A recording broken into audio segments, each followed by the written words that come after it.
মহাকাশে ভ্রমণ কি এখন স্বপ্ন হয়ে যাবে? হঠাৎ এক লাফে বাড়ল বিমান ভাড়া, কোথাও 10,000 টাকা পর্যন্ত বাড়তি খরচ। কেন এমন সিদ্ধান্ত?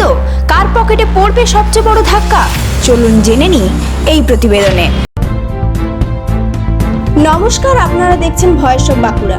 বাঁকুড়ার সব খবর, সঠিক খবর সবার আগে। দেশের অন্যতম বিমান সংস্থা ইন্ডিগো বড় ঘোষণা করেছে। 2রা এপ্রিল 2026 থেকে প্রতিটি টিকিটের ওপর বসছে নতুন fuel charge.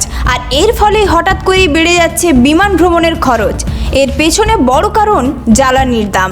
Aviation turbine fuel বা এটিএফ এর দাম গত এক মাসে অস্বাভাবিক হারে বেড়েছে, যা সরাসরি প্রভাব ফেলছে বিমান সংস্থাগুলোর খরচে। সবচেয়ে বড় ধাক্কা পড়তে চলেছে আন্তর্জাতিক যাত্রীদের ওপর। ইউরোপ বা দীর্ঘ দূরত্বের রুটে এবার টিকিটের বাড়তি 10,000 টাকা পর্যন্ত দিতে হতে পারে। মধ্যপ্রাচ্য বা দক্ষিণ পূর্ব এশিয়ার ক্ষেত্রেও কয়েক হাজার টাকা বাড়তি খরচ যোগ হচ্ছে। অভ্যন্তরীণ রুটেও ছাড় নেই। ছোট দূরত্বে কয়েকশো টাকা থেকে শুরু করে দীর্ঘ দূরত্বে প্রায় 1000 টাকা পর্যন্ত বাড়ছে ভাড়া। এই পরিস্থিতিতে সবচেয়ে বেশি চাপে পড়তে চলেছেন সাধারণ যাত্রীরা, বিশেষ করে যারা নিয়মিত যাতায়াত করেন বা ছুটির পরিকল্পনা করেছেন। সামনের গরমের ছুটি, তার উপর এই বাড়তি খরচ অনেকের পরিকল্পনায় প্রভাব ফেলতে পারে। ইন্ডিগোর তরফে জানানো হয়েছে, আন্তর্জাতিক বাজারে তেলের দাম বাড়ার কারণেই এই সিদ্ধান্ত।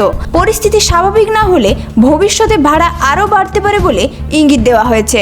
সব মিলিয়ে আকাশপথে ভ্রমণ এখন ধীরে ধীরে সাধারণ মানুষের নাগালের বাইরে চলে যাওয়ার আশঙ্কা তৈরি করছে।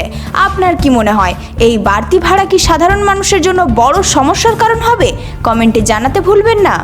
এই ধরনের গুরুত্বপূর্ণ খবর সবার আগে পেতে আমাদের চ্যানেলটি সাবস্ক্রাইব করুন আর ভিডিওটি শেয়ার করতে ভুলবেন না। আপনার মতামত কমেন্টে জানান আর লাইক শেয়ার করে ভয়েস অফ বাঁকুড়ার পাশে থাকুন।